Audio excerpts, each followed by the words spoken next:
क्या राष्ट्र को सिर्फ जोश चाहिए या संतुलन और सूझबूझ भी? देशभक्ति का मामला सिर्फ नारे नहीं होता और युद्ध का मतलब सिर्फ गोलीबारी नहीं होता। किसी भी संप्रभु राष्ट्र की शक्ति उसके आत्मसंयम गुप्त रणनीतियों और कूटनीति में होती है।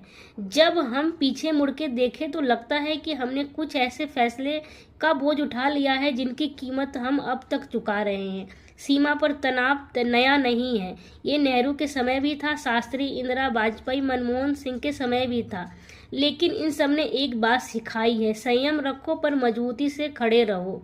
मोदी सरकार ने जब सत्ता संभाली तो देश एक नई आशा के साथ आगे बढ़ा, लेकिन जल्द ही वह आशा छवि निर्माण और हाइपर नेशनलिज्म की प्रयोगशाला में बदल गई। राष्ट्रीय सुरक्षा जैसे गंभीर मुद्दे चुनावी नारों में बदल दिए गए। दुश्मन के लिए क्या जवाब देना है, ये अब सैन्य मुख्यालय में नहीं, चुनावी रैलियों में तय होने लगा। किसी भी प्रधानमंत्री की ताकत उसकी सेना, उसकी कूटनीति और जनता के धैर्य में होता है। पर जब युद्ध को एक प्रदर्शन बना दिया जाए, क्लिक बेट के लिए, पोस्टर के लिए, भाषणों के लिए, तब वह राष्ट्र हित नहीं व्यक्तिगत एजेंडा बन जाता है। हमने देखा है कि कैसे सर्जिकल स्ट्राइक और एयर स्ट्राइक जैसे कदमों को टीवी पर इतना चमकाया गया कि उसकी असल रणनीति धार ही कुंद हो गई। गोपनीयता और अचंभ जो किसी भी सैन्य ऑपरेशन की सफलता की रीढ़ होते हैं, उन्हें ही खत्म कर दिया गया। बलूचिस्तान, पीओके, अफगान सीमा पर हमारी असली रणनीति गहराई थी, लेकिन हम उसे छोड़कर सिर्फ फोटो ऑप में उलझे रह गए। आईवी सेना के इनविजिबल ताकत को वह महत्व नहीं मिला जो मिलना चाहिए था।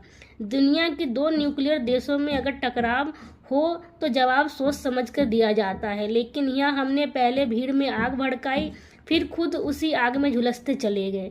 युद्ध जैसी चीज को अगर जनता को दिखाने का साधन बना दिया जाए तो वह राष्ट्र की नीति नहीं, एक राजनीतिक जुआ बन जाती है।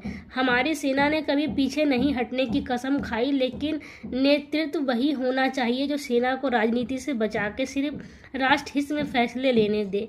जब जवान सीमा पे जान दे रहे हो तो प्रधानमंत्री का कर्तव्य केवल ताली बटोरना नहीं, रणनीति में परिपक्वता दिखाना होता है। देश की सबसे बड़ी शक्तियों में से एक होते हुए भी जब हम सवाल कर रहे हैं हम इतने असहाय क्यों दिख रहे हैं, इसका जवाब केवल एक है, हमने सोचने का काम बंद कर दिया है और भावनाओं को नीति बना लिया है। राष्ट्र को सिर्फ जोश नहीं चाहिए, उससे संयम, विवेक और रणनीति गहराई चाहिए। वह ताकत जो बिना कहे दुश्मन को झुका दे और जोश से नहीं होश से राष्ट्र की रक्षा करे। जय हिंद, भारतीय सेना अमर रहे।